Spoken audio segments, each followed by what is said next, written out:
मध्य विधानसभेत सलग तिसऱ्यांदा फरांदे यांचा विजयानंतर फरांदेंची प्रतिक्रिया काय?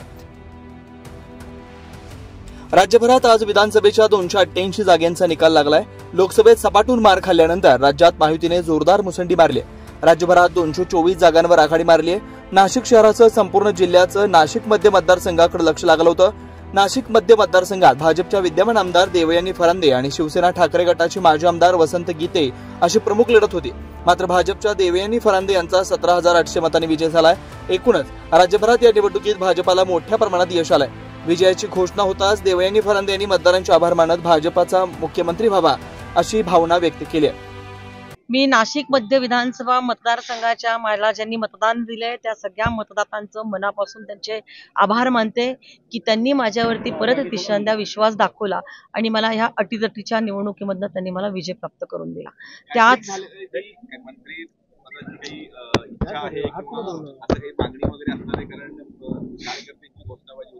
आमच्याकडे भारतीय जनता पार्टीमध्ये मागणी करण्याची प्रथा नाहीये आणि अशा घोषणा देऊन देखील कोणी मंत्री होत नसतं। कार्यकर्त्यांचा उत्साह विजयामुळे भरपूर आहे आणि भारतीय जनता पार्टीचं नेतृत्व जे आहे हा निर्णय घेतील कुठलाही इतका उशीर तर उमेदवारीसाठी तर झालेला होता, त्यानंतर आता निकालामध्ये सुद्धा देखील लागून होती। कुठे धाकधूक वाटत होती, काय वाटत होतं आपल्याला? माझी ही निवडणूक अवघड होती कारण मुस्लिम मतदारांचं संख्या खूप मोठ्या प्रमाणामध्ये होती। जसं लोकसभेमध्ये मुस्लिम मतदारांचं पोलरायझेशन झालं तसं पोलरायझेशन आपल्याला ह्या निवडणुकीमध्ये देखील आपल्याला झालेलं दिसतंय। मुस्लिम बूथवरती मला उगी 10, 5, 15, 0 अशी मतं आहेत आणि त्यामुळे हा विजय जो आहे जवळपास 70 बूथ माझ्याकडे अशाच पद्धतीची होती।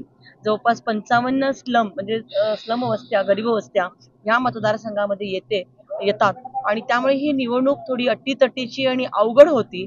पण मला विश्वास होता की नाशिककर जनता ही खूप सुज्ञ आहे। माझ्या विरोधामध्ये खूप खोटा प्रचार केला गेला, अपप्रचार केला गेला, मला बदनाम करण्याचा प्रयत्न केला गेला, पण नाशिककर जनता ह्याला कुठेही त्यांनी त्याला प्रतिसाद दिला नाही आणि मला विजय प्राप्त। नक्कीच भारतीय जनता पार्टीचा मुख्यमंत्री व्हावा, ज्यांच्या जागा जास्त आहे त्याच पक्षाचा मुख्यमंत्री व्हावा आणि 2014 ते 19 राज्याचे माजी मुख्यमंत्री देवेंद्र फडणवीस यांनी खूप छान काम केलेलं होतं आणि त्यामुळे आज भारतीय जनता पार्टीने आपण बघितलं असेल की अभूतपूर्व यश आज महाराष्ट्रामध्ये लोकांनी, महाराष्ट्राच्या जनतेने भारतीय जनता पार्टीला आशीर्वाद दिलेला आहे आणि त्यामुळे जनतेचा कौल हा भारतीय जनता पार्टीचा मुख्यमंत्री व्हावा अशा पद्धतीचा असल्या कारणाने असा निर्णय व्हावा अशी आमच्या सर्वांची।